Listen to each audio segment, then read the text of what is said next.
¿Y tú cómo andas, Pablo? ¿Cuánto ¿Cómo? trabajo, no? Yo también estoy estos días No paras, muy drenado de energías, estoy muy agotado.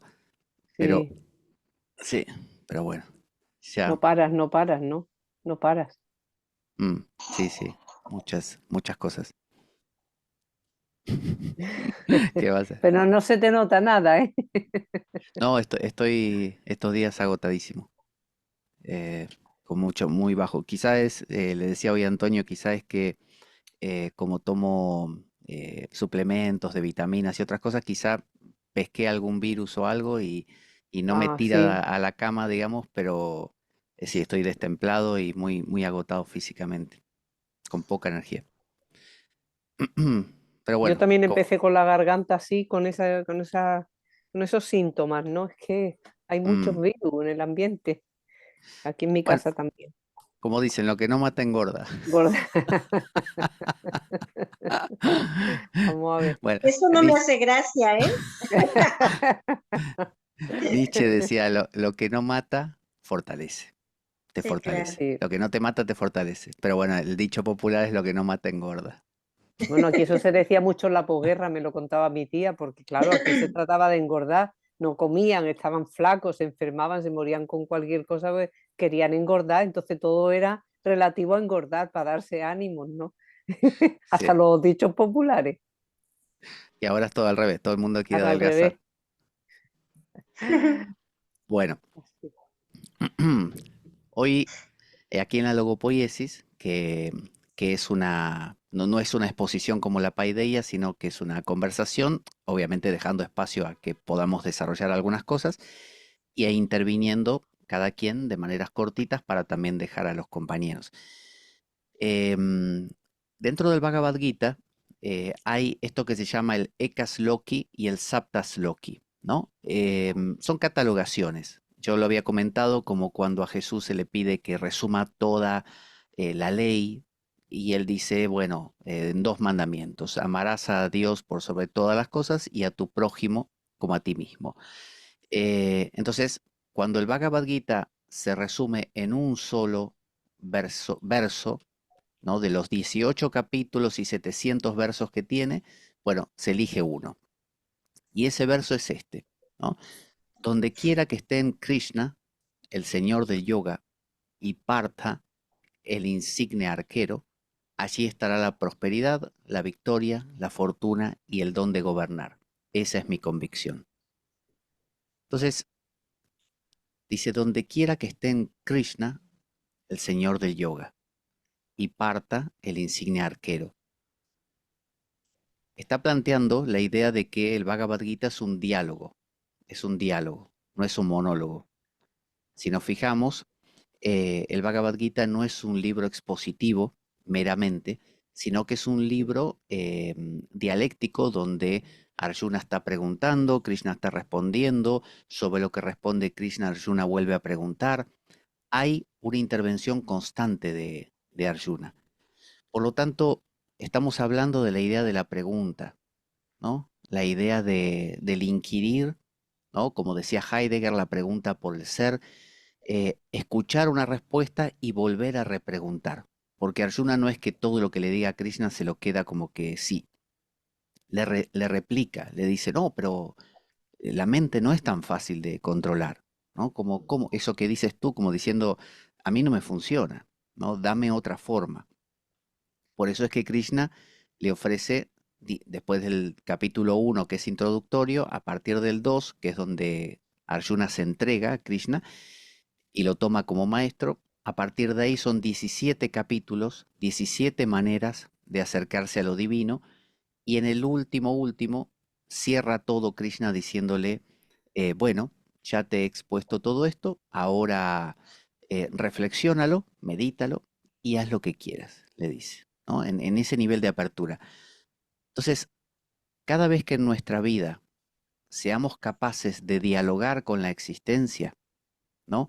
Nosotros como hijos de Prita, ¿no? De Kunti, personas, hijos de vecinos, ¿no? Personas normales, comunes y corrientes que nos pasan cosas, ¿no? Y podamos dialogar con ese Dios, con esa cosa trascendente, llamémosle el ser, la fuente, no sé, lo profundo, la vida. Bueno, ahí estará la prosperidad o la fructificación, la victoria, es decir, el poder sobreponerse a las cosas, la fortuna, ¿no? El sentirse afortunado, el don de gobernar, ¿no? La claridad, como cuando Salomón pidió sabiduría para poder gobernar Israel. Esa es mi convicción, dice Krishna. Entonces, cuando donde quiera que esté Krishna, pero también Prita, el insigne, el hijo de Prita, el insigne arquero.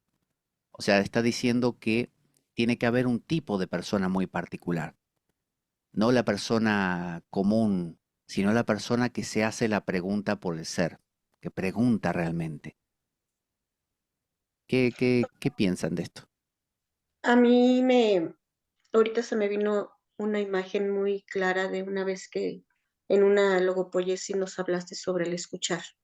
O sea, o sea, no podemos dialogar si no sabemos escuchar. Nuestra, nuestra educación occidental nos ha enseñado a no escuchar, ¿no? Al contrario, a, Imponer. a imponer. Y bueno, a mí me parece esto como una invitación extraordinaria a aprender a escuchar para poder dialogar, ¿no? Nos genera una gran imposición el simple hecho de pensar que el otro va a tratar de invadirme o me siento amenazado, ¿no? Y entonces ya ahí empieza un bloqueo. Mm. Quizá, Oye, quizá el acto de escuchar eh, conlleva la idea de tiempo, ¿no? La paciencia. Cuando uno solamente enuncia cosas o le pide al otro que le diga qué hacer y ya está, y lo acepta, el tiempo es muy corto, es rápido, es instantáneo. No hay necesidad de paciencia alguna. Es como cuando uno al niño pequeño le quiere enseñar a entender un tema y no solamente trasladarle un tema.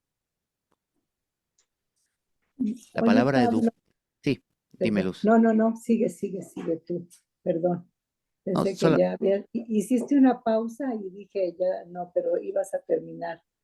No, bueno, yo nada más en esta intervención, donde quiera que esté en Krishna, el señor del yoga, tú lo pronuncias Prita, aunque se escribe Parta, ¿no? sí. Prita. Prita vendría siendo, vamos, voy a decir en primera persona yo. Yo sería Prita y Krishna es en mi ideología, en mi religión, Dios. Es Dios, pero es también todo lo demás. Es decir, dialogar con Krishna es dialogar con ese atardecer, ese cuadro que te conmueve, esa película que te toca, dialogar con esa persona que tienes al lado, dialogar con cómo juega tu perrito, dialogar con todo, con una persona enferma que tienes cerca. Es decir, interaccionar con todo eso e ir aprendiendo de la presencia de lo divino que desde todos lados te está cuestionando, o sea, te está presentando un desafío para que le hagas la pregunta, Pero ¿no? entonces ahí pienso, otra vez, eso sí ya me había quedado claro, pero dice, donde quiera que esté en Krishna, ya entendí. Krishna, el señor del yoga, y parte el insignia arquero. El insignia arquero es el atardecer, es mi gatita, o es, No, ¿no? el insignia arquero eres tú. O Entonces sea, sí, eso era, el insignia arquero yo soy la que voy a estar cerca de Krishna. claro, A mí me da la idea de esto, mira, creo que como a mí me encanta hacer mapas mentales para reducir toda la información, Krishna es todo. El señor mm, de yoga es el que conecta, o sea, esa energía que hay entre todo lo que está en en mi mundo, en el universo, mm, y ay, se me olvidó cómo se pronuncia, Parta, parta, Pir- Parta, soy yo. O sea, no pero, sé si está bien. pero este parta, para que sea parta realmente, necesita ser el insignia arquero. Es decir, no todas las personas van a dialogar con el universo, con la vida. Algunas personas no van a dialogar, solamente van a padecer lo que les toca, a veces quejarse y nada más. la idea es hacerse preguntas, cuestionar por qué, para qué, cómo, hasta cuándo, ¿no? ¿Dónde? Eso es lo que hace Arjuna, y Arjuna es el único en el Mahabharata que lo toma a Krishna como con un valor muy alto. Fíjense que hay un momento en esta preparación de la guerra del Mahabharata donde Krishna hace este ofrecimiento. Dice, yo ofrezco, él era un rey, Krishna, tenía un ejército, ofrezco o mi ejército o yo, elegid, ¿no? Y cada uno de los bandos eligió. El bando de los malos, entre comillas, de los Kauravas, eligió el ejército de Krishna. Dije, a nosotros danos tu ejército. Queremos los carros de guerra y todo. Pero Arjuna dijo, no, yo quiero a Krishna, solo a Krishna. O sea, era como ser tonto, elegir solamente una sola persona, a Krishna, en lugar de todos sus carros de guerra. Porque para Arjuna, Krishna era mucho más valioso que todos los carros de guerra del mundo. Porque era la posibilidad de comprender. Eligió la pregunta. Eligió eso.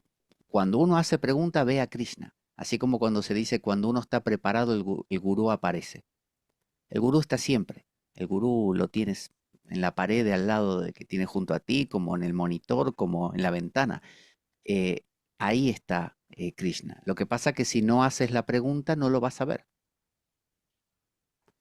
Entonces, nos propone esto como la única idea más potente de todas. Siempre que dialogues con la existencia, vas a tener los resultados, que son prosperidad, victoria, fortuna, el don de gobernar. Eso te dice Krishna. O sea, te dice, dialoga, dialoga, cuestiona, camina, camina, muévete, no te quedes quieto.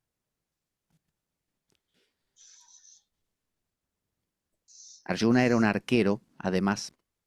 Una vez estaba Drona, el maestro tanto de los Pandavas como de los Kauravas, y, y en un árbol que había por ahí, había un pájaro en ese árbol. Y entonces le dijo a los diferentes discípulos que apuntaran con el arco, eran todos arqueros, al pájaro, y dijeran qué ven, ¿no? Entonces estaban los Kauravas también. Y algunos decían, no, yo veo el árbol, el tronco, el fondo y el pájaro ahí en el medio. Vale. ¿Y tú qué ves? Y yo veo el tronco, la copa y el pájaro. Vale. ¿Y tú?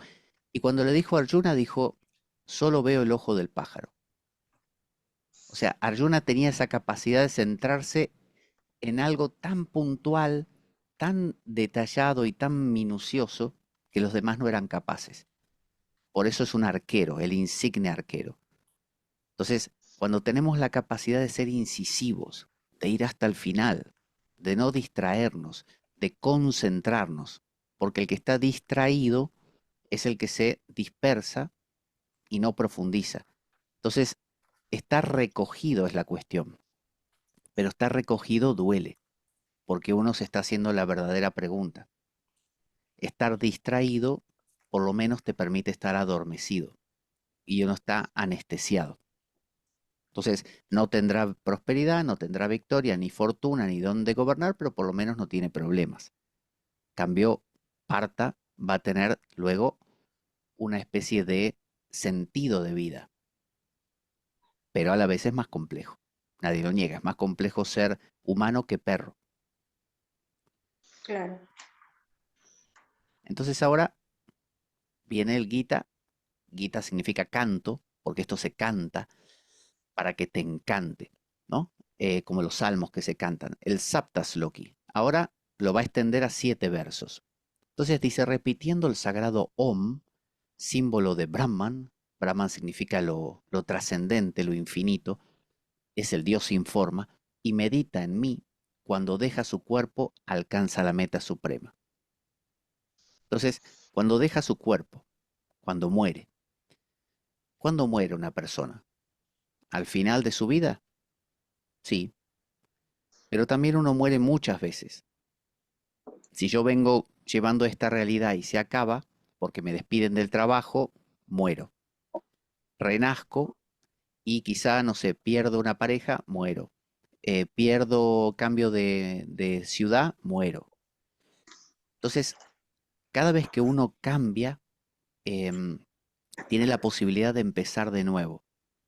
Pero si no se toma un pequeño espacio de respiro para poder repensar lo que fue, va a repetir lo mismo.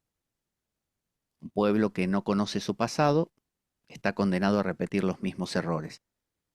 Entonces, por eso dice que si uno muere con la conciencia del Om, es como si uno se saliera de la experiencia para poder mirarla desde afuera por unos minutos y después volverse a meter.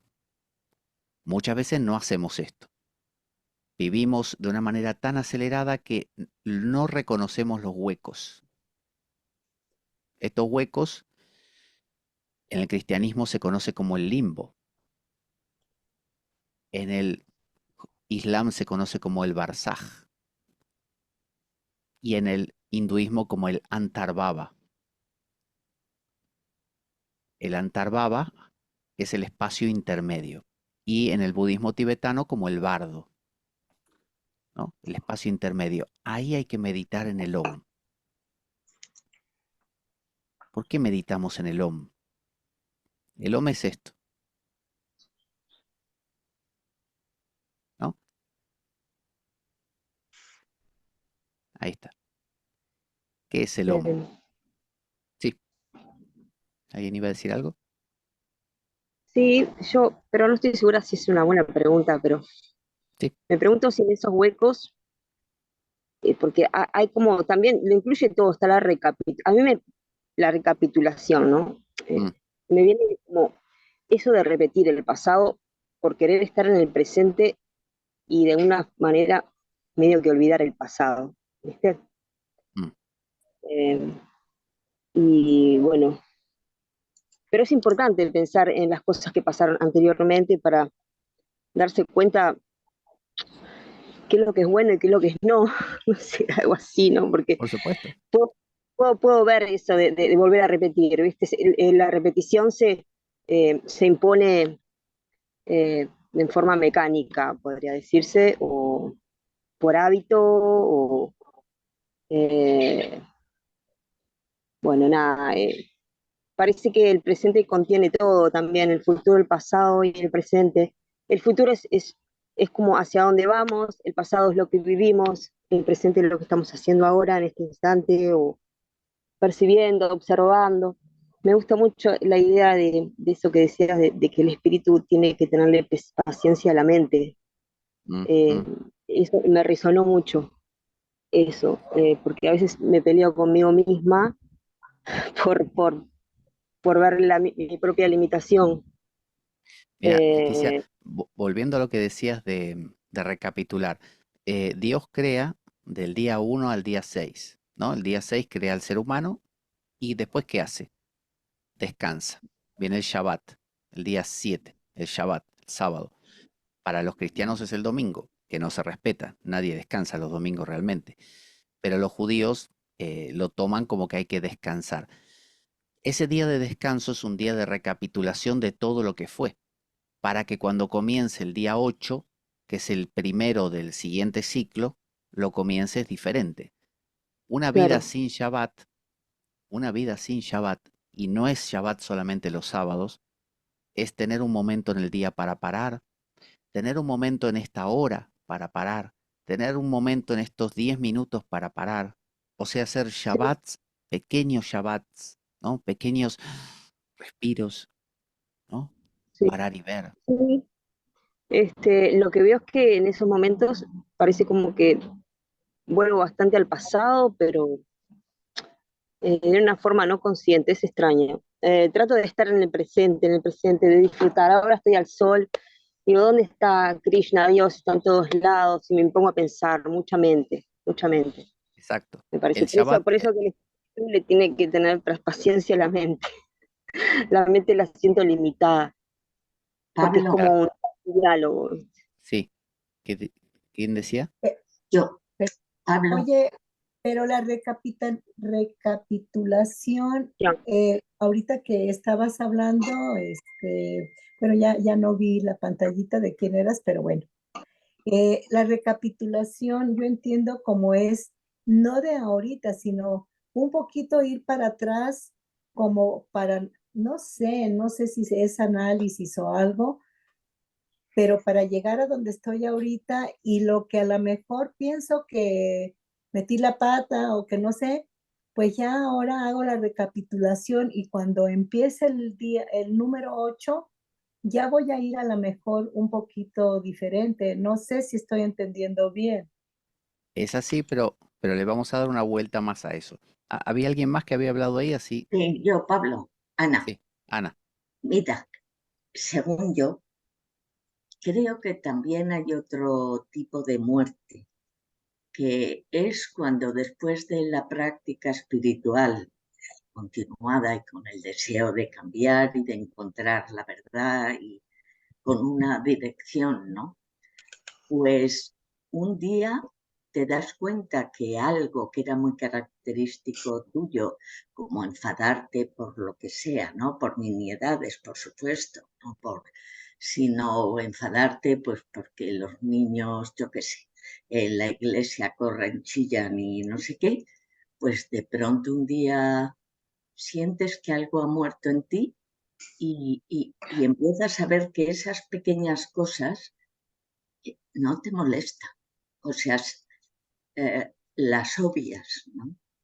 Y Claro. creo que eso es un poco de muerte del ego, ¿no? Un poco de muerte de la rigidez, del ego, de tu pequeñez, ¿no?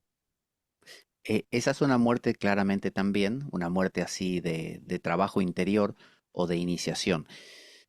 Todas son muertes, la muerte final física, la muerte de pasar de niño a adolescente, de adolescente a adulto y así, las muertes de cambios de ciclos de vida. El tema es poder en esos momentos de transición saber quedarnos ahí un poquito, o sea, saber permanecer en el Shabbat, no esperar rápidamente pasar al 8 o quedarnos en esa recapitulación que acaba no siendo Shabbat porque es acción. Entonces, quiero plantearlo desde el OM para que se entienda a lo que voy. El OM se compone de tres partes. Se compone de la letra A, que es esto que vemos aquí. Esto es una A. Esto es una U. Y esto que vemos aquí es una M, ¿no? Son tres letras. Eh, la letra A es la vigilia. Es cuando estamos despiertos. Por eso es la letra más grande, ¿no? De hecho, cuando uno pronuncia la A con la boca, la pronuncia con la boca abierta. A, ¿no? La U, uno cierra un poquito la boca, ¿no? Uno no puede decir la U con la A, así no puede. Tiene que hacer U, ¿no? U, se estrecha. Y la M se cierra del todo, ¿no? ¿No? Aum. Entonces, este es el estado de vigilia, estado de despierto. Este es el estado de soñar, cuando soñamos con sueños. Y hay un momento de la noche donde yo sueño sin sueños. O sea, estoy durmiendo, pero no tengo sueños. Se dice que cuando estamos en estado de REM, movimiento ocular rápido, estamos soñando. Pero hay momentos de la noche donde no hay sueños. Bueno, este momento es un momento donde la mente está apagada, ¿no? Eh, entonces la A y la U forman un diptongo. La A y la U forman un diptongo porque son parecidos los estados. Y ese diptongo suena como aproximadamente como la letra O. Y la M es el estado de sueño sin sueños, por lo tanto está separado. Y en realidad suena como una NG. Entonces, el OM se pronunciaría así. OM. No, OM no. OM como NG, ¿no? Porque emula a los instrumentos de cuerda que hacen así. Entonces, eh, cuando nosotros entendemos el OM, entendemos que nuestro estado de vigilia a veces se cierra un poco y entramos en el estado de los sueños, donde nuestro yo no es tan seguro como parecía, y finalmente se queda en una M. Y esto nos pasa cada vez que llegamos a un final de la vida. Todas nuestras seguridades empiezan a disgregarse, pierdo el control de lo que tenía y todo se vuelve difuso y finalmente desaparece. Lo que pasa es que solo tenemos conciencia habitualmente de la A. Somos personas que, la mayoría, que vivimos en estímulos tan evidentes que cuando viene algo más sutil no lo pillamos. Para nada. La U. Y ni hablar de poder habitar en este estado.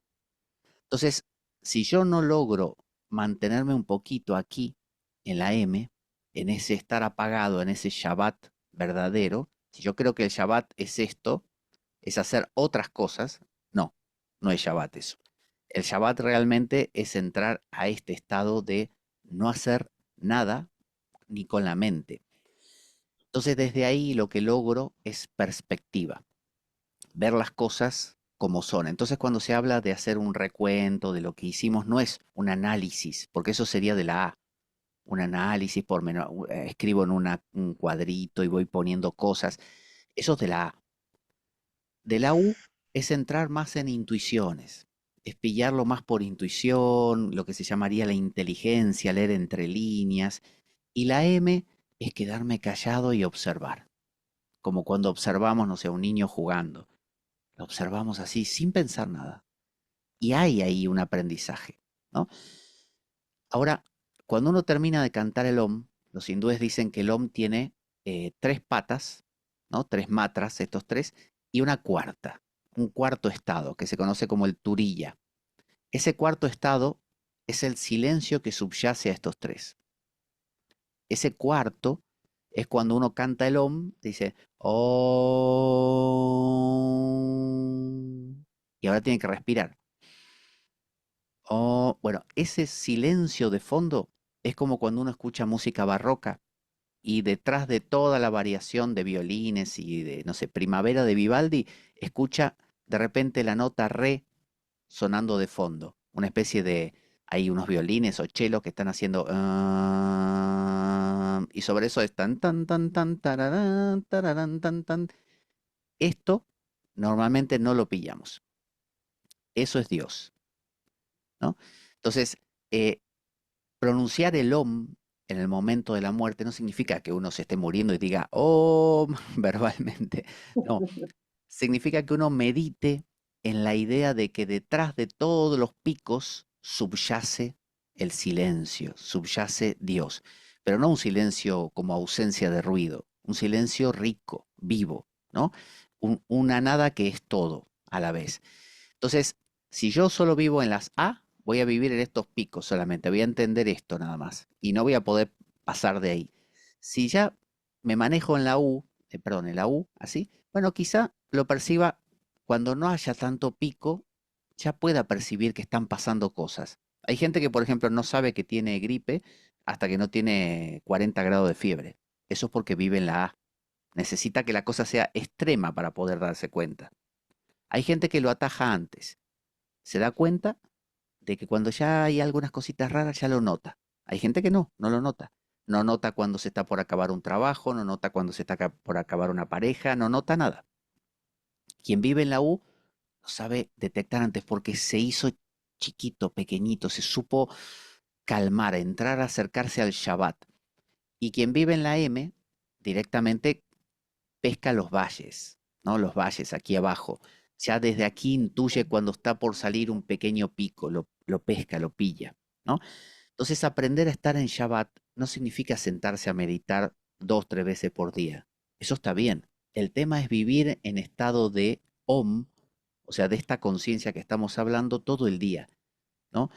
Para que uno aprenda a vivir lo más cerca posible de esto, del silencio que subyace, está detrás de todo. Hay gente que no puede parar de, de chismorrear o cotillear porque si no le parece que la vida es aburrida.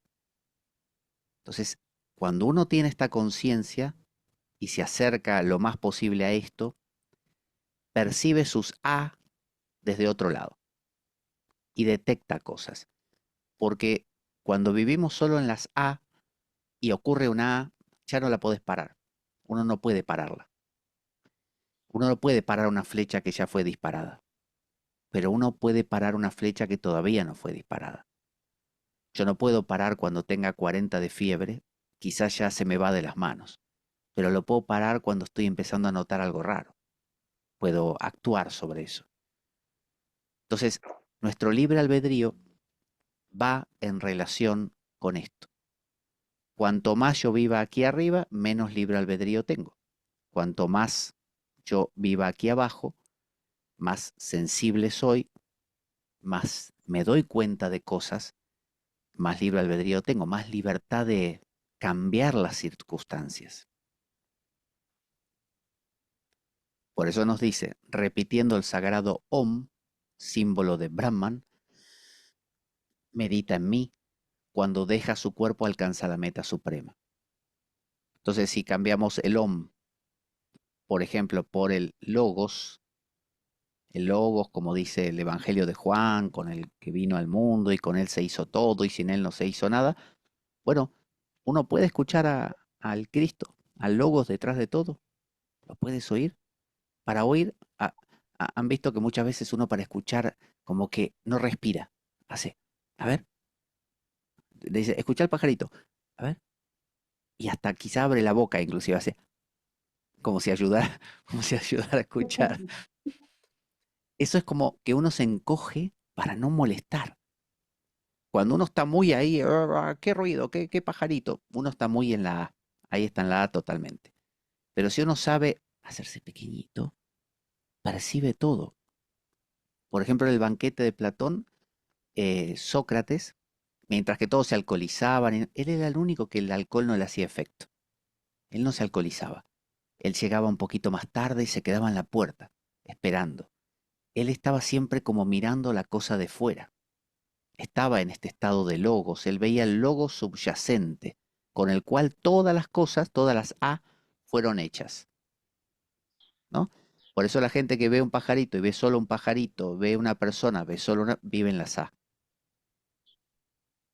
Pero de repente viene un psicólogo y dice, ah, no, yo veo más ahí. Yo veo muchas cosas más. Ah, vale. Y un filósofo, y un místico.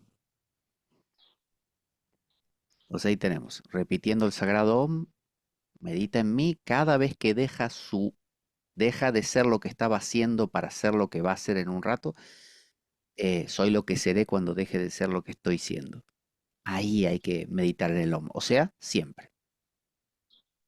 Siempre hay un Shabbat de fondo. Segundo verso, dice Arjuna, es muy propio, oh Hrishikesha, que el mundo se deleite en tu gloria y que sea traído por ti. ¿No? Hrishikesha significa Hridaya, corazón, Hridaya, y Kesha significa cabello, pelo, Kesha. Entonces, el pelo es símbolo de multiplicidad, salvo en mi caso, pero en general es símbolo de mucho. Y Hridaya es poner corazón. Si yo pongo corazón a lo que es un lío, le doy un centro. Hrishikeya se considera entonces el que logra poner centro al desmadre, al lío. Entonces, es muy propio, Hrishikeya le dice a Arjuna, que el mundo se deleite en tu gloria y que sea traído por ti. También es propio que los demonios se espanten en todas direcciones y que todos los seres perfectos se arrodillen ante ti. Entonces, cuando uno genera centro, corazón, los demonios se van. Porque los demonios es la idea de diablo, ¿no? Significa el que separa, ¿no? El que confronta, el que separa, el que enfrenta. Y en cambio, lo divino une. Lo contrario a diablo es símbolo, simbolein. Entonces, el símbolo es lo que une. Diabolein es lo que separa. Entonces, cuando uno pone corazón, tiene una vida con un centro, con un sentido, sabe a dónde va, ¿no? Hace una vida espiritual, los demonios tienden a huir, ¿no? Obviamente a tentar sí, pero no pueden realmente penetrar porque solo penetran a través de crear discordia. Cordia viene de corazón, cordial, corazón, ¿no? Discordia es romper el corazón. El corazón es el centro siempre, el bombeador. De ahí, para los antiguos, el corazón era el centro de todo el cuerpo. Que el mundo se deleite en tu gloria y que sea traído por ti. No es raro, porque tú eres el que genera centro. Entonces, si nosotros generamos centro, ¿no? Eh, los demonios huirán y los perfectos se arrodillan ante ti. Ahora dice aquello. En la India aquello se llama tat, aquello, que es el Dios trascendente. Existe interpenetrándolo todo. Sus manos, pies, ojos, cabezas, bocas y oídos están en todas partes. Había un filósofo holandés judío llamado Spinoza. Y Spinoza, fabricante de cristales de gafas, que eso contribuyó a que se enfermara de tragar eso, y que sufrió la más cruel de las excomuniones de parte de la comunidad judía, de esas que te dicen ojalá te vaya todo mal, ojalá te enfermes, o sea, la peor. Porque él tenía esta teoría de que Dios no está fuera del mundo. No existe el mundo humano y Dios afuera, mirándolo como un ojo que todo lo ve. No, él decía, Dios es el mundo. El mundo entero es Dios, solo que en distintos modos. Entonces, un árbol es un modo que asume Dios. Un conejito es un modo que asume Dios. Una persona es un modo que asume Dios. El atardecer es un modo que asume Dios. Por eso se lo acusa de panteísta, ¿no? Em, sería más justamente panenteísta, ¿no? Entonces, él decía eso, que aquello, Dios, existe interpenetrándolo todo. Entonces, es la idea de ver el cuerpo de Dios en las cosas. En la India lo presenta muy bonito. Dicen que el césped, el pasto, la hierba, son los vellos en la piel de Dios. Em, los ríos son la sangre del cuerpo de Dios, que se lo conoce como Vishwa Rupa, ¿no? La forma Rupa universal. Dios asume la forma de todo lo que vemos, ¿no? Como si nosotros fuéramos pequeños insectos caminando por la superficie del cuerpo de Dios, ¿no? Una cosa así. Pero somos parte de. Entonces esto, cuando meditamos esto, ya no nos sentimos fuera de. No hay miedo a la muerte, porque ¿a dónde vamos a ir? Si ya somos parte de. No nos podemos quedar afuera. El enemigo que te está por matar, que te está por clavar el puñal, ese es un modo de Dios también.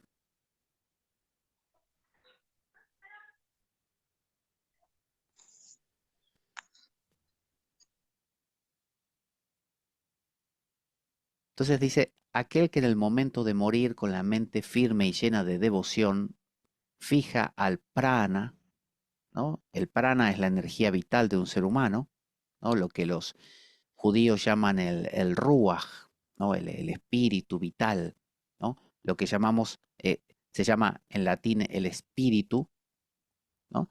Porque el espíritu viene de expirar, la respiración. La gente antigua se dio cuenta que cuando alguien moría hacía, ¿no? Eso es el expirar. Entonces expiró el espíritu, ¿no? Algo se fue, algo salió del espíritu. Bueno, los hindúes se dieron cuenta de que uno maneja el espíritu según lo que esté haciendo. Por ejemplo, yo veo una película que es muy interesante y si me observan van a notar que casi no respiro, ¿no? Muy poquito. Pero si estoy enojado, enfadado, respiro, ¿no? Como resoplando. Y si estoy excitado, no sé, sexualmente lo mismo, respiro agitado. Pero si estoy leyendo un libro o viendo un atardecer, seguro respiro lento.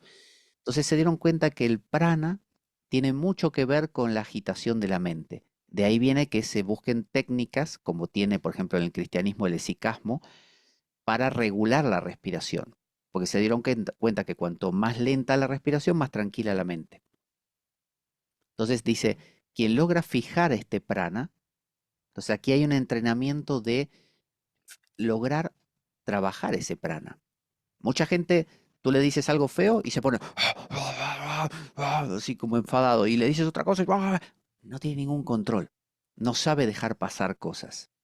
No sabe como que viene el toro y lo deja pasar. No, no, todo su prana está al servicio de lo que pase.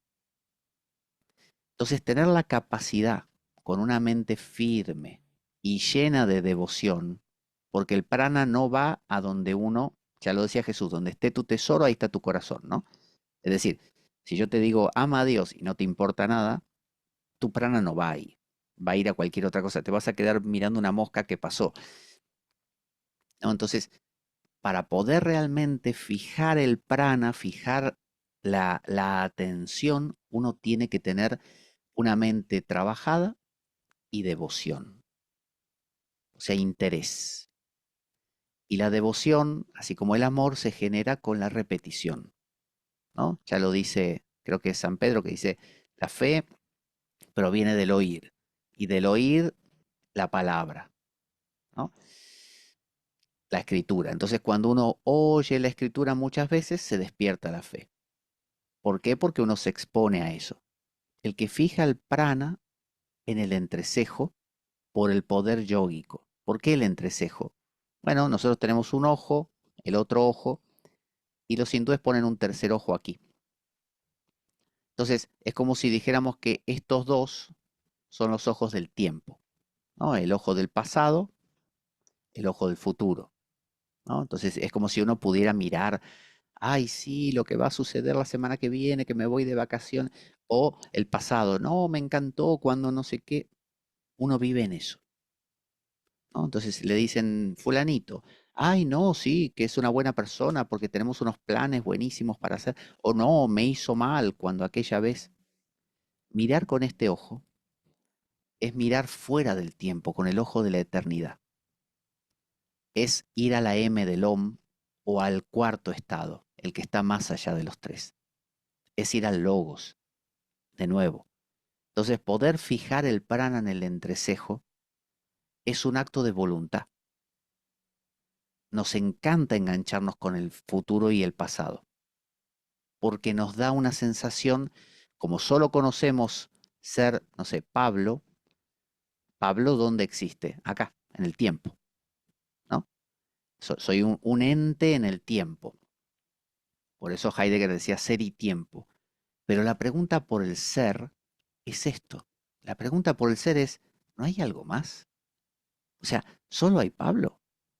Este Pablo miserable, que le pasan cosas todo el tiempo. ¿O hay algo más que trasciende ese tiempo y que está por lo tanto en la eternidad? La eternidad no es acá adelante o acá atrás. La eternidad es todo el tiempo por todos lados. Yo soy el alfa y el omega. Entonces, elevar el prana ahí quiere decir que alguien venga y te critique, te diga, ah, porque no sé cuánto. Y en lugar de engancharte con que, sí, porque la semana pasada tú también me dijiste, o ya vas a ver en el futuro cuando yo me vengue de ti. No, haces en ese momento un levantón, una actualización de Windows y te pones en el tercer ojo. Y lo miras, que ahí es cuando a todos nos ha pasado, miramos a esa persona como diciendo, pobre, pobre. Entiendo desde dónde me lo dice. Debe ser una persona muy lastimada o sé que la semana pasada le pasó algo grave, pobre, sí, lo entiendo. Te has levantado, lo estás mirando de arriba y ahí surge el verdadero perdón. Por lo tanto, ahí te liberas de este enganche, pasado-futuro. Entonces, el que fija el prana en el entrecejo, por el poder yógico, ¿no? Cuando Jesús dice perdonar al enemigo, ¿cómo voy a perdonar al enemigo si me acaba de hacer algo dañino? No puedo. Sí, la única manera es salir de ti.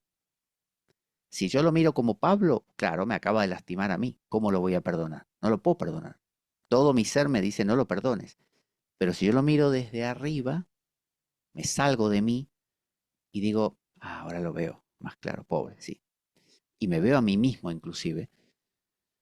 Por el poder yógico medita sobre el omnisapiente y primordial ser. ¿Cuál es? Este, el de arriba, el tercer ojo. Por eso los hindúes se dibujan este tercer ojo en la frente, ¿no? Para acordarse de qué va esto de la eternidad, ¿no? Em, que de hecho, bueno, y el gobernador y dispensador de todo, que es más sutil que el átomo y es el sostén de todos, cuya forma es inconcebible y resplandeciente como el sol, y está más allá de la ignorancia y después de dejar el cuerpo llega al supremo y luminoso ser. Entonces nos está invitando, con la repetición del OM que hablábamos, o aquí, a salirnos del tiempo. En este caso con esta metáfora, en la otra con la de los tres momentos del OM, e ir más allá de los tres. ¿no? A lo que subyace. Es como ver la belleza en todo. ¿Sí? Pero es salirse de uno, porque si uno dice, ay, me gusta esa música porque me hace acordar cuando yo la escuchaba, esa es una música muy filtrada por mi pasado y mi futuro. Pero si yo puedo anonadarme y dejarme atravesar por una música sin interpretarla, sin compararla, ahí está. Eh, sí, me pregunto si tal vez es necesario hacer algún tipo de... Yo no hago ninguna práctica, la verdad. Ahora no estoy haciendo ninguna práctica. Antes hice, por ejemplo, las danzas sagradas de Gurdjieff, todas esas cosas. Nunca hice, hice un poco de yoga, pero nunca profundicé mucho. Y a veces me siento como en una secuencia de momentos, ¿viste? Como que siento que siempre voy como para adelante, bueno, en la mente voy para atrás, pero realmente es como, siento como en una secuencia, ¿viste? Mm, Y de repente me resuena eso que dice, como que lo simultáneo o algo así, ¿me mm, entendés? mm. No sé si a veces, viste que yo me siento que me refiero diferente porque es como que siento que tengo poca retención de información, ¿viste? A veces. No, pero no te preocupes que entendí. Las técnicas, las prácticas, claro que ayudan, ¿no? Si yo Claro, decido desde rezar el rosario hasta ponerme a hacer un pranayama del yoga, todo ayuda. El tema es que muchas veces el peligro está en que nos quedamos con el dedo que apunta a la luna y no miramos a la luna. Es decir, acabamos pensando que hacer las técnicas es más importante que llegar. Había un hombre que le hablaron de lo que se llama el Chintamani. El Chintamani es la piedra que concede todos los deseos, ¿no? El Chintamani. Y le dijeron, la forma de detectar esta piedra es que es un poquito más calentita, tiene un calor interior. Entonces el tipo viajó por todo el mundo, todas las playas y montañas del mundo para ver si encontraba la piedra y no había caso, no la encontraba, no la encontraba, se tiró años. Y, y ya en una de esas últimas estaba en una playa perdida y tenía un método. Agarraba una piedra del suelo, se la pasaba por el ombligo, se la tocaba con el ombligo para sentir si estaba calentita o no y la tiraba al océano para no volver a agarrar la misma, ¿no? Y ahí estaba, pa, pa, y ya años que llevaba haciendo esto, estaba súper acostumbrado. Y un día agarra, ya pensando que nunca más iba a encontrar ya más nada, se toca el ombligo con la piedra caliente. Era la piedra de toque. ¿Y qué hizo? La tiró al océano, porque ya estaba acostumbrado a hacer el movimiento. Entonces muchas veces nos pasa que de tan acostumbrado que estamos a las técnicas, el día que aparece, no sé, uno está rezando el rosario y el día que aparece la presencia y algo, uno es como si le dijera, no me moleste que estoy rezando el rosario, ¿no? Es como que Dios quiere hablarle a uno y dice, hey, acá estoy para hablarte. No, no, no, déjame que estoy terminando la meditación, ¿no? Ya perdió uno la sensibilidad de qué se trataba, perdió el norte, se acostumbró al proceso. Ese es el único peligro que tienen las técnicas. Pablo, Sí. mm, comentando sobre esto. Yo antes de conocer el budismo zen por mí mismo, en la habitación de mi casa, empecé a meditar después de leer un libro de Muktananda, Mm, que me encantó. Era muy jovencito y yo meditaba concentrándome en el tercer ojo, mm, fuertemente. Y me di cuenta por mí mismo que alargando la expiración, o sea, la salida del aire y concentrándome fuertemente en el entrecejo, pues llegaba muy rápidamente a ciertos umbrales interiores, ¿sabes? Umbrales que me daban muchísimo miedo, porque había veces que quería, o sea, me daba la sensación que si cruzaba ese umbral me iba a morir, pero a mm, morir físicamente, y que no mm, iba a ver el camino de vuelta. Entonces, el propio miedo me protegía y volvía, mm, ¿sabes? mm, Volvía. Nunca he podido pasar ese umbral porque me cagaba de miedo, o sea, mm. increíble, ¿no? Entonces, cuando conocí el budismo zen, se lo comenté a mi maestra y me prohibió terminantemente que hiciera esa práctica de concentrarme en el entrecejo, ¿eh? Porque decía que era muy, muy peligroso. y me metió muchísimo miedo. Nada, tú sabes, lo típico del budismo, ¿no? Que vayas al jara o al tándem, pero arriba no, cerca de la cabeza no. Que podía tener serios problemas mentales, que podría, no sé, entrar en una neurosis, en fin, me metieron muchísimo miedo. Pero el caso es que vino un maestro de la India a Sevilla y en el salón habíamos, yo qué sé, por lo menos 500 personas y yo le hice la misma pregunta y él era un maestro de yoga. Y me dijo exactamente lo mismo, que era una práctica peligrosa y solo un practicante que llevara muchos años con la guía de un maestro podía aventurarse a este tipo de práctica porque efectivamente podía ser peligrosa. Mi Mm, pregunta es, desde tu experiencia, tú que conoces muy cerca el yoga, ¿qué opinas mm. tú sobre todo eso? ¿Es peligroso o no? Yo diría esto, existe algo que se llama la tradición. La tradición budista, hindú, islámica o cristiana conlleva un, un ethos, ¿no? Una práctica. Ese ethos pueden ser, no sé si es cristiana, los sacramentos, peregrinaciones, la iglesia, no sé, prácticas cotidianas, la liturgia de las horas, la misa, la comunidad de hermanos, ¿no? Todo eso actúa como un contenedor de la experiencia. Entonces, por un lado, esta contención es como un cristal ahumado por el cual, a través del cual uno puede ver, ¿no? Lo que sería el brillo de Dios. Porque el brillo de Dios, verlo directamente, puede, como te dijeron, resultar demasiado como cuando se dice que la polilla da vueltas a la vela y finalmente se quema, de tanto darle vueltas y acercarse. Entonces, las tradiciones religiosas funcionan como un filtro protector. El problema es que el filtro protector te protege y uno tiende a hacerse amigo de los que están de este lado y después se acostumbran todos a mirar a Dios a través del filtro y todos se quedan de aquí para siempre. Entonces, yo opino que sí hay que ir buscando esa experiencia trascendente, que sí da ese miedo, yo también lo he experimentado, em, y que puedes volverte loco, exactamente, o puedes tener un brote psicótico, o puedes no volver nunca más y quedar ido. Claro que sí. Por eso las tradiciones religiosas ponen este vidrio, este cristal ahumado. El problema es que cuando te lo ponen, te acostumbras a creer y te lo venden como que solo es esta la única posibilidad y nunca hay ningún paso más allá. Entonces yo creo que sí es importante dar un paso más allá, pero hay que tener la consistencia mental, como decía Krishna en el otro verso, la fuerza mental que te la da la estructura que te da una tradición. Entonces eso lo habíamos dicho el otro día como que el Padre Celestial representa la tradición, las estructuras, y el Espíritu Santo representa la experiencia mística intensa, ¿no? Entonces lo que vive un San Juan de la Cruz o una Teresa, a cualquiera o a la mayoría de las personas podría descolocarlo totalmente y perder el sentido, ¿no? De hecho, a Teresa de Ávila decían que estaría endemoniada, decían los de su tiempo, ¿no? Religiosos. Porque ¿cómo que hablas con Jesús? ¿Qué me estás diciendo? ¿Qué es eso? Y esos trances, ¿qué son esos trances? ¿No? Y San Juan de la Cruz otro tanto. Pero no, el camino es por ahí, obviamente que es por ahí. Si no, uno se queda en lo que se llamaría una mediocridad. Y por eso el Apocalipsis dice, yo vomito a los tibios, ojalá fueras caliente o frío.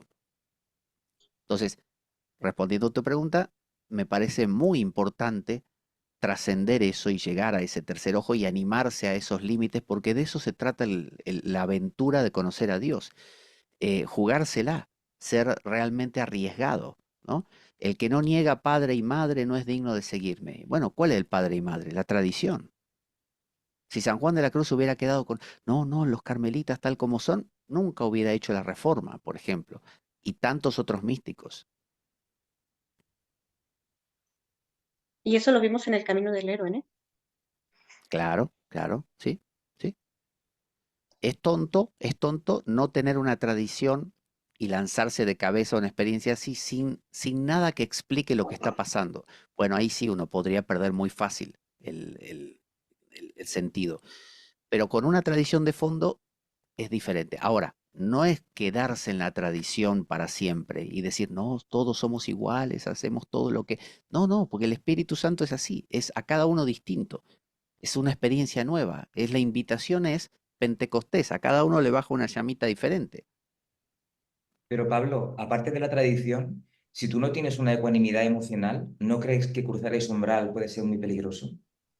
Claro, sí, pero la tradición da ecuanimidad emocional porque te asienta, te da pies, te da una práctica que hacer cada día. Entonces es como que desde esa tranquilidad tú te aventuras, dices, hoy un poquito, y dices, no, fue demasiado, mejor vuelvo.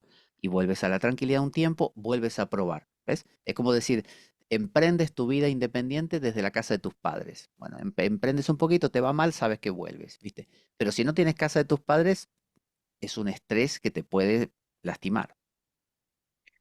También hay otra cosa hay dos tipos de prácticas. La que te he dicho, que de alguna forma el individuo fuerza a través de la concentración en el asana, ¿no? Lo que se llama, en el tercer Aña, ojo, aña. sí, o aña, tercer ojo, y forzar la respiración, que parece una forma artificial de tener la experiencia de Dios.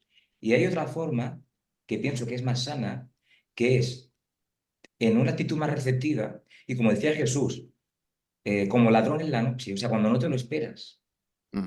pero no porque tú lo fuerces. O sea, esa práctica yo la veo un poco peligrosa en el sentido, al margen de la tradición, ¿eh?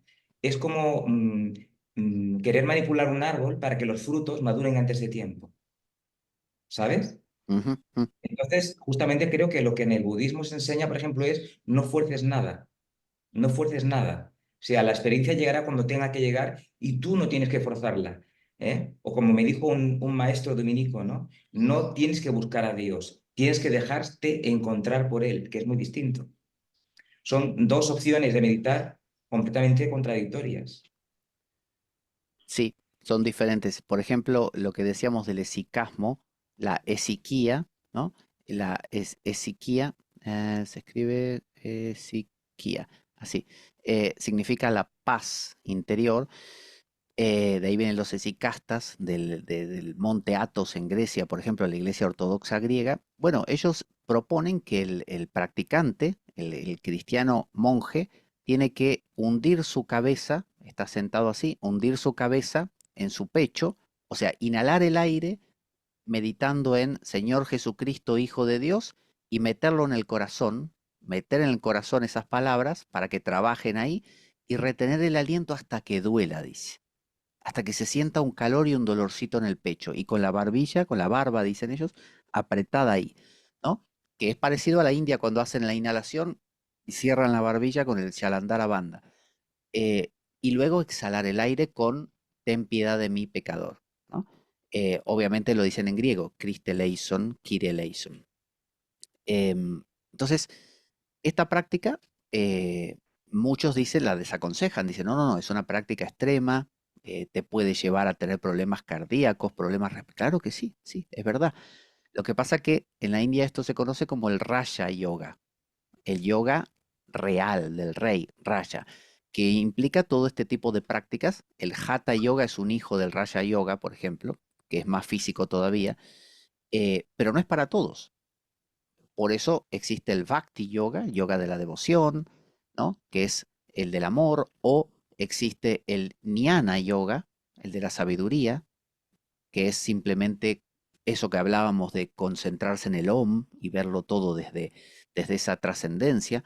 Pero hay otros que dicen, no, yo necesito un mantra, necesito una práctica, respirar de una manera, poner los dedos en mudras, en gestos simbólicos. Bueno, y utilizar el cuerpo, utilízalo. ¿Qué problema hay? Si te gusta, de esa manera lo sientes más cercano, hazlo. Siempre se dice en todas las tradiciones que esto tiene más riesgo. Riesgo de soberbia y riesgos físicos también. Porque cuando uno hace estas cosas, tiene experiencias más como paranormales fácilmente. Entonces también puede dar cierta soberbia. Sí, yo creo que eso que dices es importante, porque se leyó en otra presentación Mm. que si lo hacías por Dios, los mismos dioses te ayudarían.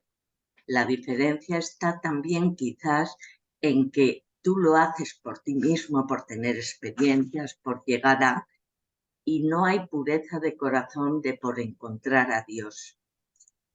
Yo creo que si te lo pide tu deseo de encontrar a Dios, se te da y tu vida gira en torno a eso, pues como decían en otra parte de Bhagavad Gita que leíste, los ¿Mm? dioses también te ayudarán, ¿no?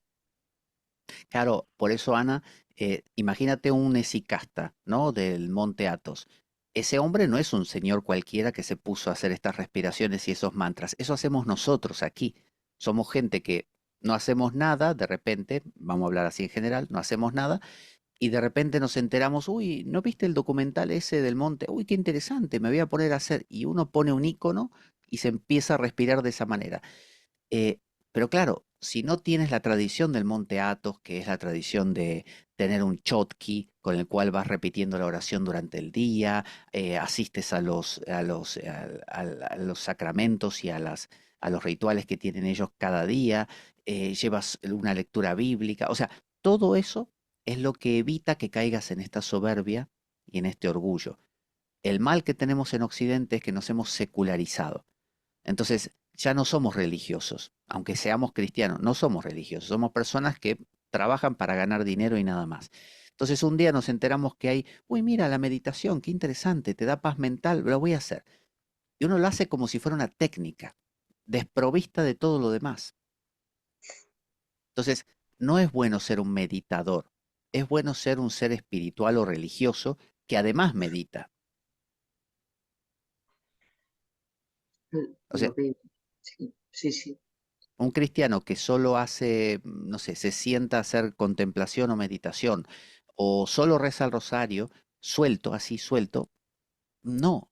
Tiene que ser una manera de comer, una manera de vestir, una manera de vivir, una manera de conversar, ¿no? Por eso el Buda, cuando habla de las cuatro nobles verdades, él enumera el problema y finalmente dice que el método es el óctuple sendero de él.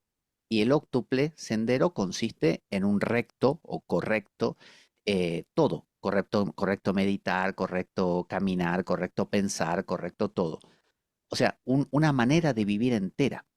Por eso yo cuando fui a Batuecas y le pregunté al padre Ramón cuál era la técnica de San Juan de la Cruz. Mi pregunta fue totalmente necia. Yo quería saber cuál era la técnica de San Juan de la Cruz. Y él me dijo, no hay técnica, hay una manera de vivir cristiana. Todo conlleva tiempo. Sí, sí, nosotros vivimos en la época donde pagamos para que nos despierten los chakras, por ejemplo, o pagamos para que nos den rápido la técnica salvadora, la mejor. Y no existe eso. Eso existe en la mente de un niño, por ejemplo. ¿Cuál es el mejor jugador de fútbol del mundo? ¿Cuál es el mejor guitarrista? No hay. El adulto sabe que no existe el mejor guitarrista. Depende qué te guste y qué estilo, ¿no? Esto es lo mismo. Cuando eres maduro en estas cosas espirituales no hay la técnica salvadora. Hay gente que piensa que porque pertenece a una institución tenemos nosotros la clave. Sea, no sé, San Ignacio, Loyola, San Francisco, cualquiera, no importa. Ah, la nuestra es la mejor. No, no hay la mejor. Entonces, miremos rápidamente, nos quedan estos tres. El eterno árbol Ashwata, ¿no? Que es una higuera, ¿no? Higuera, cuyas raíces van hacia arriba y sus ramas hacia abajo. Teresita de Lisieux tiene una poesía que dice, hay en la tierra un árbol maravilloso cuya raíz se encuentra, oh misterio en el cielo. Acogido a su sombra, nada te alcanzará. Este árbol lleva por nombre amor. Su fruto deleitable se llama el abandono. Y en esta misma vida te da felicidad, dice ella. Bueno, eh, aquí lo que dice es, hay un árbol cuyas raíces van hacia arriba y sus ramas hacia abajo. Las hojas son los Vedas. ¿Qué son los Vedas? Todos los textos hindúes, todos, no solo los cuatro Vedas. El Bhagavad Gita, todos son los Vedas. Y a su vez los Vedas específicos, como no sé, el arte de fabricar mesas, o sea, todas las formas que uno puede aprender de conocimiento. Aquel que conoce esto es el conocedor de los Vedas.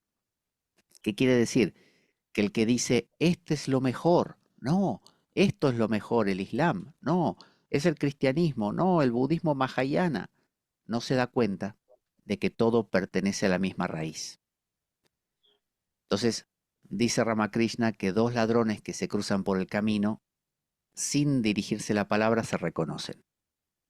Entonces, el que sabe que todo responde a la misma raíz, se encuentra un cristiano profundo con un budista profundo y se saludan y se sonríen porque saben que están en lo mismo, ¿no? En cambio, el otro, el necio, dice, no, ja, tú no conoces, no sé, a Cristo, porque tú en tu budismo no tienes... Y el budista dice, y tú no conoces las verdades del Buda y las técnicas. Tontos, tontos. Se quedan aquí simplemente en las hojas. Pero a su vez, cuando ya conoces la raíz, no niegas las hojas, las disfrutas. Por eso dice Teresita de Lisieux que en estas hojas, bajo estas hojas se puede uno encontrar sombra, ¿no? Porque uno puede disfrutar de la Biblia o del Corán y encontrar belleza en eso, sin darse cuenta que todo proviene de la misma fuente, ¿no? El logos con el cual todas las cosas fueron hechas y ninguna cosa fue hecha sin él. ¿Ves? El logos no es patrimonio del cristianismo. Ese logos es el mismo Om de los hindúes y es, no sé, la palabra de Alá para el musulmán, ¿no? Es lo mismo.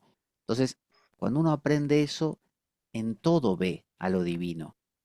Entonces acá está el pajarito del árbol de la esquina, acá está el hombre de la tienda de enfrente, lo ve en todo. Entonces dice Krishna en este otro verso, ¿no? Yo resido en el corazón de todos los seres. De mí se origina la memoria, la percepción y también la pérdida de ellas. Yo soy lo único que debe conocerse de los Vedas. Soy el autor del Vedanta y soy el conocedor de los Vedas. O sea, te está diciendo lo que se conoce como el, el hilo de Ariadna, ¿no? O la catena áurea, el hilo de oro, que va atravesando todas las cosas. Por eso la idea en la India del Chapamala, el rosario, o el rosario cristiano también, si nos fijamos, el Chapamala o el rosario, o el Chotki, ¿no? O la cosa de rezos también musulmana de 99 cuentas, está todo atravesada por un hilo. Ese hilo es Dios. Y cada una de estas bolitas es un momento de nuestra vida. Entonces, normalmente, estas son las A. Estas son las A. Nos olvidamos que detrás de las A, si profundizamos en la bolita, más, la U, la M, llegamos al silencio que hay detrás de todo. Esa es esa catena áurea, cadena de oro, ¿no? El hilo de Ariadna. Entonces, sabe que la memoria, la percepción y la pérdida de ellas también es Dios. A veces pensamos que saber mucho y entender mucho quiere decir que estamos más ahí. Y te agarra Alzheimer mañana y uno dice, pobre persona, lo perdió a Dios, porque está perdido, mira, está ido. ¿Cómo se va a ir? Si Dios está en todo. Esa persona, tenemos la idea de que si no entendemos, no estamos en ese Dios, tenemos que apropiarnos, entender. No, sino solo los cultos podrían captar esta realidad. ¿Cuántas veces decimos, mira, el perrito está ahí y yo no? Mira ese hombre pobre que no sabe ni leer, está ahí. Mira la mirada cristalina que tiene y yo con todo mi conocimiento soy un miserable, egoísta. Y él nunca escuchó hablar de la Biblia, ni de Dios, ni de nada. ¿Cómo puede ser? ¿Y por qué no va en la A, ni en la U, ni en la M siquiera? Va en el hilo que hay detrás. Y a veces el hilo lo pesca uno siendo el ignorante que no sabe ni el alfabeto. Pablo, Mm. ¿podrías, por favor, explicarme el corazón qué quiere decir? Yo resido en el corazón, el Sagrado Corazón de Jesús. ¿Exactamente qué quiere decir? Este No hilo, tengo ni idea. este hilo, ese hilo. O sea, lo subyacente, ¿no? Lo que yace debajo. Entonces, por eso se dice que para que Dios haga la obra, tú tienes que apartarte, tienes que dejarlo hacer, ¿no? Dar un paso al costado y dejar que Él actúe. O cuanto más egoísta y egocéntrica y orgullosa eres, menos pillas lo que subyace, ¿no? Mira, Cuando Dios se le fue a aparecer a Elías, al profeta Elías en el monte Horeb, le dijo, quédate ahí en la cueva que yo voy a aparecer. Y primero Elías escuchó un viento huracanado y él dice así, se dio cuenta que ahí no estaba Dios. Después vino un fuego abrasador y se dio cuenta que ahí no estaba Dios. Después unos truenos, ¿no? Se dio cuenta que no estaba Dios. Y después vino una brisa suave.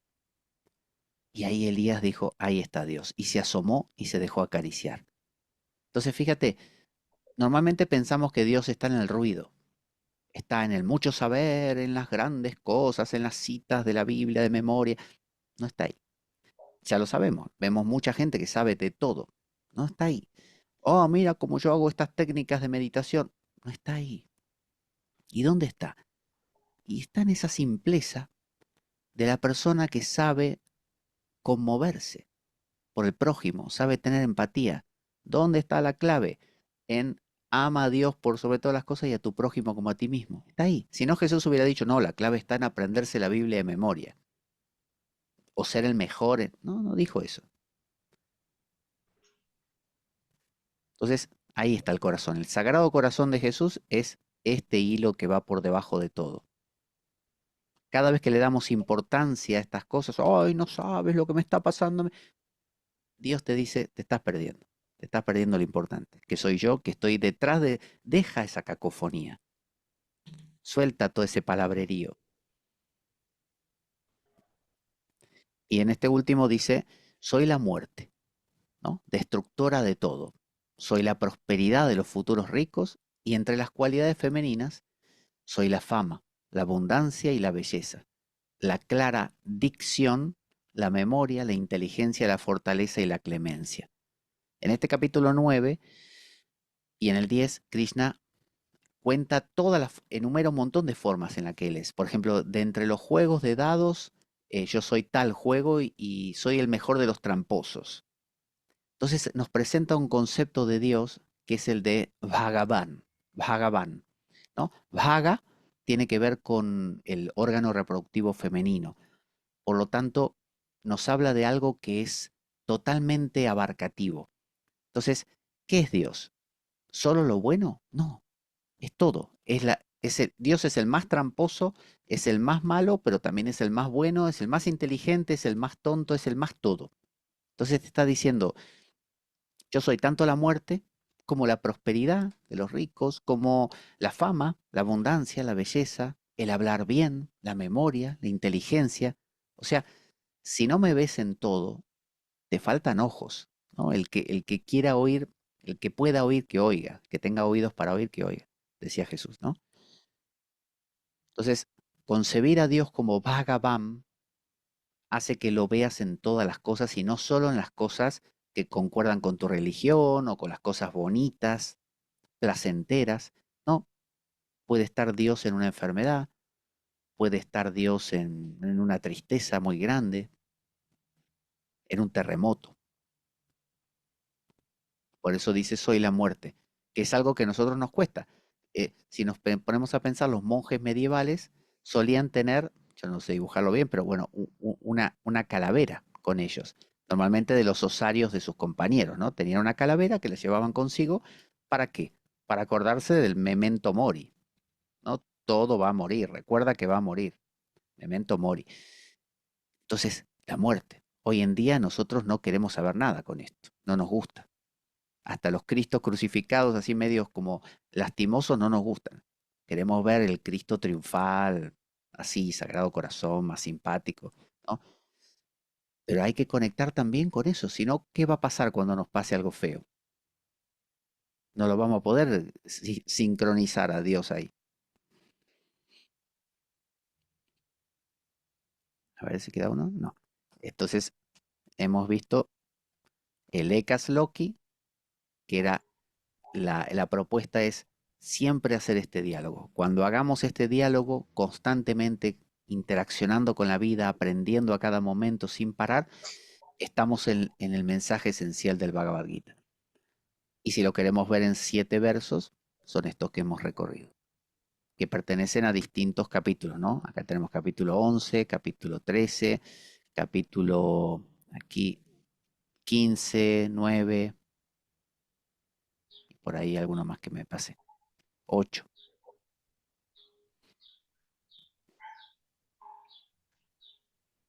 No sé si alguien quiere comentar algo más antes de despedirnos, que ya son y cuarto. ¿Está tu nieta ahí? Rosa. Si alguien quiere comentar algo más, entonces, Sofía es que se quiere despedir ya, que quiere que me levante y vaya a traerle la gelatina.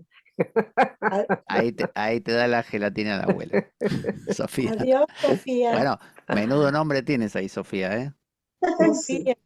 Está diciendo que tiene un nombre muy bonito, tú, Sofía. La sabiduría. Y gracias. Gracias a ti, Rosa. Y a Sofía. Gracias, Pablo. Gracias por todo. Muchas gracias, muchas gracias. Gracias a ti, Luz. Sí, Sí, ya terminamos, ya Sofía. terminamos. Ahora gelatina a tope ahí. Muy bien. Que descanséis todos. Bueno, Gracias, igualmente, buenas noches. Gracias. igualmente para todos. Y Gracias. hoy es la última actividad del sínodo Sí. del Bhagavad Gita. Ya este sábado comenzamos con el del juicio a Dios, que lo vamos a basar en esta película y vamos a pensar cosas como justamente estas, las cosas de enfermedad, muerte, las contradicciones, todo lo que hemos hablado. Así que Qué si no se han bien. apuntado, pueden hacerlo antes del sábado. Que te recuperes, Pablo. Muchas Sí. gracias, muchas gracias. Sí. La recuperación es el descanso, Pablo. Te necesitas un poco de descanso. Necesito Shabbat. Sí, es el Shabbat. Es exactamente. No has practicado el Shabbat. No.